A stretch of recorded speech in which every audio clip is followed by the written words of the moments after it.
नमस्कार दोस्तों, सुकून के कुछ नए पलों के साथ आपकी दोस्त motivation author and speaker doctor Tilottama आजाद।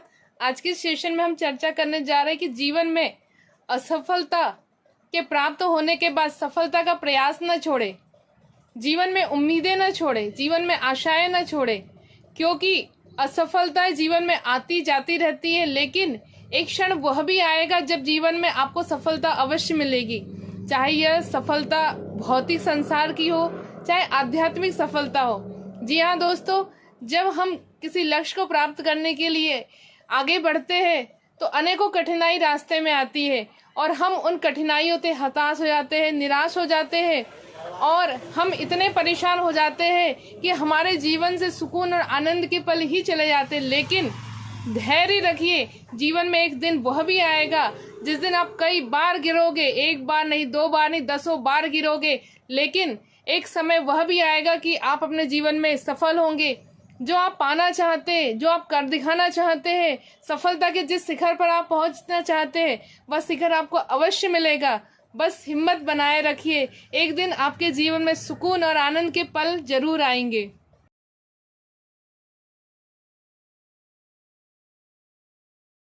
चलिए एक छोटी सी कहानी के माध्यम से इसे समझते हैं। भगवान बुद्ध जो लंबे समय से तपश्चर्या में अपना जीवन व्यतीत कर रहे थे, एक दिन उनके मन में विचार आया कि ऐसे जीवन से अच्छा होता कि मैं राजाओं वाला जीवन ही व्यतीत करता, सुख सुविधाओं से अपना जीवन व्यतीत करता। और इस साधना को करते करते इतना लंबा समय हो गया, लेकिन मुझे अभी तक कुछ भी प्राप्त नहीं हुआ, मुझे आत्मबोध नहीं हुआ, मुझे इस गोविंद के, इस ईश्वर के दर्शन अभी तक नहीं हुए। ऐसे मन में निराशा के भाव भगवान बुद्ध के आए ही थे कि अचानक उनकी दृष्टि सामने एक दीवार पर एक मकड़ी को चढ़ते हुए उन्होंने देखा कि उस दीवार पर मकड़ी एक बार ऊपर चढ़ती है, फिर नीचे गिरती है, फिर ऊपर चढ़ती है, फिर नीचे गिरती है और करीब 10 बार वह ऊपर चढ़ के नीचे गिरने के बाद एक समय के पश्चात वह ऊपर चढ़ ही जाती है। भगवान बुद्ध को उस मकड़ी से प्रेरणा मिली कि मैं भी शायद कई बार असफल होने के बाद एक बार क्यों न प्रयास करूं।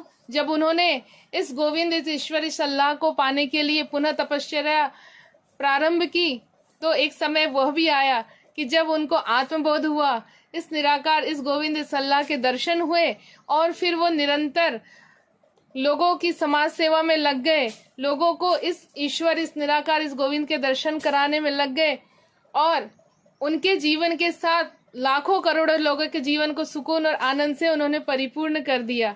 तो जीवन में परिस्थितियां बदलते रहती है, बार बार कठिनाई आते रहेगी, लेकिन जो आपने लक्ष्य निर्धारित किया है उस लक्ष्य की प्राप्ति के लिए धीरे धीरे धीरे आगे बढ़ते रहिए। कई बार नीचे गिरेंगे, फिर उठिए, फिर आगे बढ़िए। एक समय ऐसा आएगा कि आप अपने अंतिम लक्ष्य तक अवश्य पहुंचेंगे। जी हाँ दोस्तों, और जब आप इस लक्ष्य तक पहुंच जाएंगे तो जीवन का हर एक पल आपको सुकून और आनंद का से परिपूर्ण नजर आएगा। सुकून के कुछ नए पलों के साथ आपसे पुनः मुलाकात होगी। तब तक के लिए जय हिंद, जय भारत। आपको मेरा वीडियो पसंद आए तो इसे लाइक, सब्सक्राइब, शेयर करना ना भूलिए।